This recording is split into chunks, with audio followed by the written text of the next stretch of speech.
All right, before we get to well, we're going to get a little brutal with Scoville. I just want to give a big shout out to the people who donated based on the YouTube censorship video. Very greatly appreciated. Again, if you guys want me to use your names, just tell me. But again, I'm always a little bit queasy. I think if you're another YouTuber and you contribute, that's kind of just a different thing. So some people have those YouTubers and know who they are. If you want me to give a formal shout out, I will. I may try to add in the future just like a thing for contributors, but again, I'll try to take a polling data on that because I want to, people just want to say, no, I'm good. I'm good. I can remain anonymous. It's fine, whatever it is. But I'm still going to try to promote that video because I thought it was funny. It's a parody of recommending certain steps to take care of the man. Again, it's a parody. I am not literally encouraging people to go full Daredevil or Punisher. Really great characters, but let's be careful about, making that real in real life. All right, but let us proceed on to the sharp decline. So Scoville, and I did a video on this, himself by his own metrics, says he lost 4,000 subscribers, give or take. And he just lost apparently another 100 people. So officially he is down to 25,000. Now, the way YouTube works, it's a little weird. It's probably not the official number. It may be still some, because again, it's a little weirder the bigger you get, the way they count numbers. So he still may have whatever 25,005 people or something like that. Again, the way the numbers are counted is a little weird, but nevertheless, it's basically at 25,000. So let us just go through the raw numbers and then we'll do the commentary. And again, these are not strict statistics. I'm sure I could just count the numbers and be super exact. So these are rough estimates, but I did make a good faith effort. So looking at before the crisis and all the receipts, and again, I want to give a shout out to all the people doing the receipts. Casper, After the Bar, Goot, Knife Hoarder. I'll even have to include Marilyn, although she didn't do that much. I think Marilyn hogging the attention was kind of stupid. But again, Marilyn did a little bit. I've done some work, True Clear Media, and a few others. Again, there's just too many channels at this point. Bitchute community. So a lot of people have added to this. Forget that the one guy who did a really good job with the core documents. I'll try to put it in the comment section. So it's a lot of shared credit here. I suppose, of course, people watching the videos, helping the algorithm and things like that. So it's safe to say, because Knife Hoarder did a video recently where he's kind of pessimistic, saying like, you can't believe, how is anybody watching this? Well, you got to look at it from the other metrics. So what did the numbers say? Okay, so before the long con video and all these receipts, so we have to thank Marisa for that real quick. Like 3 to 4 months ago, my guesstimate from looking at Jester videos, the P. Diddy videos, Hollywood videos, yeah, we're going to get to that. That's pretty ridiculous. Him calling out Hollywood weird people and their sex and the crimes and like, Okay, so the average is sort of roughly, and again, not all of them. Some hit like 14,000 views, 9,000 views, 10,000 views, 7,000 views. That's an insane range. Now, granted, that's not sustainable. A lot of this is Diddy. The biggest videos are clearly the Diddy videos. The Diddy videos do better than most. And in fact, I was pretty shocked. Even the Reese Jester videos didn't do as well as you think. That's kind of a mess they created for themselves. But Diddy's kind of the jackpot. And some of the videos didn't perform as well when they don't do those topics. So they're going to be a little bit under. And there we are. So I would say, I guess the rough range average is like 6, 7, 8,000, 9,000. Even the low tier number would be like 5,000. That's really good. If you get 5,000 views per video, that's pretty good. That's pretty good. So now let's look at 2 months ago. Okay. It is dropping. It's a significant drop, but it's still not catastrophic. So there we're getting 3,000, 4,000, 5,000, 6,000. Sometimes 7,000. So again, you can clearly see a drop off. So I would attribute it to both, like the receipts, but also the Diddy fever kind of cooled down, right? And so you got to be more analytic about this. Is that he really did gain a lot of people through Diddy and Sean Atwood. We're not even going to touch Sean in this video. We'll get back to Sean and his not P Diddy, Sean Atwood and his contradictions and problems and dilemmas and the way he was promoting Scoville. And to be fair, I don't even think he knew the full scope, but now he clearly does, and he's still trying to help out Scoville, which is a little alarming. But we'll deal with Atwood down the road. Okay, so with Atwood and Diddy, I guess, yeah, this weird fever for his audience with Diddy. And I'm not going to get into the whole racism thing, but I do find it a little weird that a guy who's not really black or from hip hop culture, I mean, is this guy a rap historian? Really?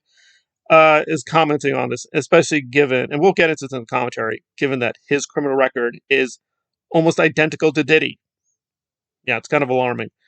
Okay, but so 2 months, okay, it's dropped. Getting 14,000 is much more rare, but he still gets, some high videos like 7,000, 6,000. So this is where you have to be doing really hardcore analysis. What happened? Okay, so now we have the receipts. The truth is out there. It's getting spreading. He's losing thousands of people. Now where is he? He's at 1,000, 2,000, roughly 2.5. Again, the Diddy videos are the ones that do better. But even those have dropped significantly. So that will get like 2,000, 2,000 video views, 1.5 views, it seems on average. That's the bottom. So we're now talking the range is 1,000 to 2.5. What happened? Well, it's not really the subscribers. I think this is what people don't understand about YouTube. It's not getting subscribers. It's getting loyal subscribers. Subscribers who will always see your videos and will always give a like. They will always find time, watch the content, watch a little, most, or half. That is gold. That is what's really gold. Is you can lose a lot of subscribers, gain a lot of subscribers. That doesn't matter. You just need that engaged audience. So the real analysis would show you that, and I checked the likes. And again, you can never do like pure analysis because it's too random. But I took a look at the videos that did really well, like 3 or 4 months ago. That got about like 800 views.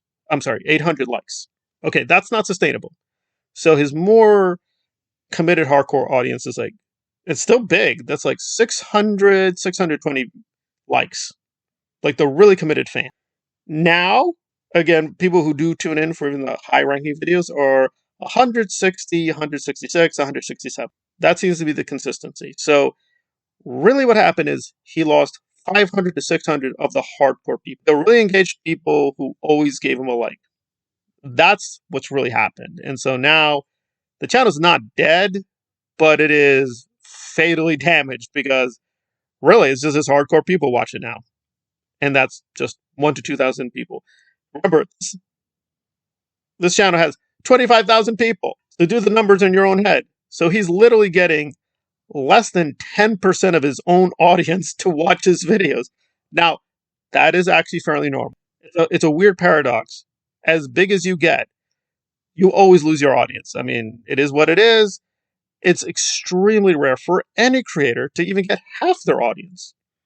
I mean, I've tracked down some other creators. We'll cover them in the future or maybe very soon. Like I know this one guy who does Star Wars now. Star Wars is pretty big.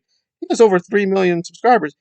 He's lucky to get even 100,000 people. So it is normal to always get maybe 10, 15, 20%. But see, he was pretty good because he got that kind of golden number. He had like 17 to 20% of that audience. That was very consistent. That's dropped by over a half. Right now, he really gets just 9% of his audience. So my guesstimate would be his audience is in a kind of state of crisis. Like clearly a lot of his audience is still in denial.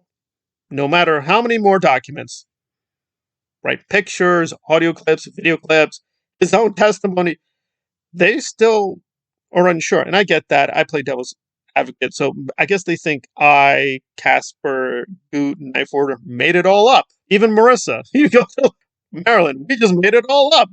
It's not real. These news reports, these clips, it's not even citing his own audio testimony. It's not real. It's all AI. It's an AI conspiracy, but they're not that stupid. They realize, okay, there seems to be something true here, but it's just too alarming. Because you got to think about it.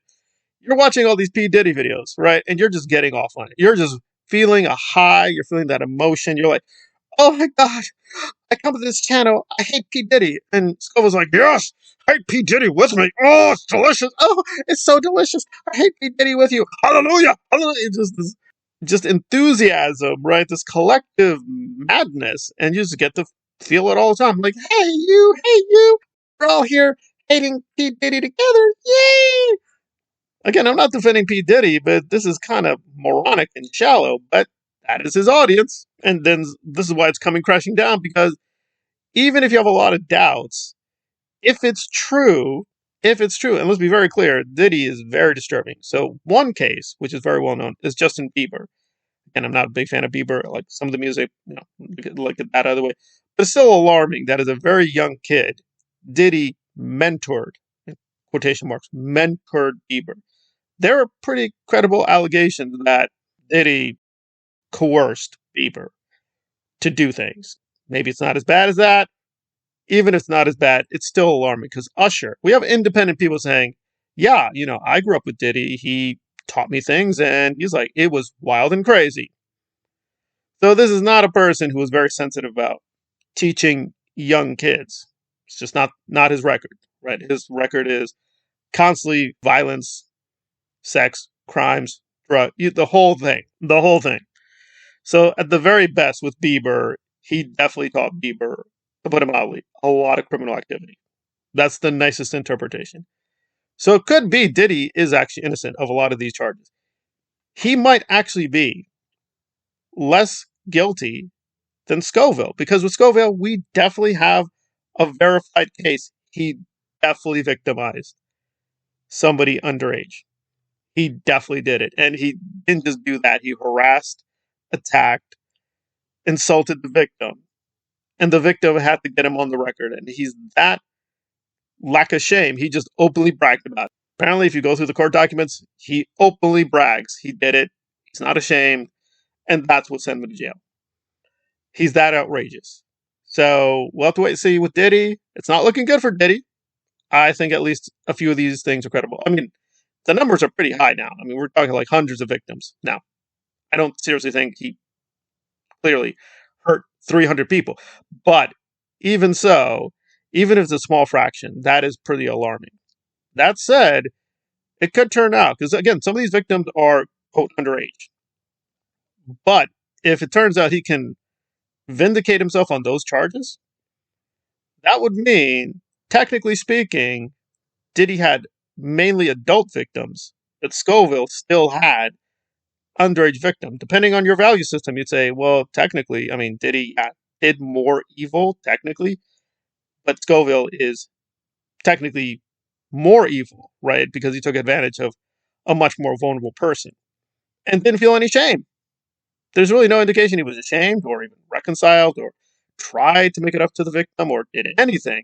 It just seems like he committed the crime, wasn't ashamed, and then just continued committing more crime. And there we are. So it's just right in the minds of the audience, it's just too much, because it's like you cannot take seriously his moralizing. Like, oh, Diddy, all the children, all the victims. Oh my God, I'm Scoville. Come here, I will protect you. It's like that's just not your record. That's not your record. Now, granted, you'd have questions before all this, right? I mean, there were always questions, but now we definitely know a few things. We definitely know now, right? And I'm the first one to be skeptical. But even the nice interpretation, it's like, this just looks stupid. You can't be condemning Diddy because you're technically at this point, for a fact, worse. Maybe a year from now, he'll look better. The Diddy will be verified. Yeah, verified. He's way worse. It's way worse.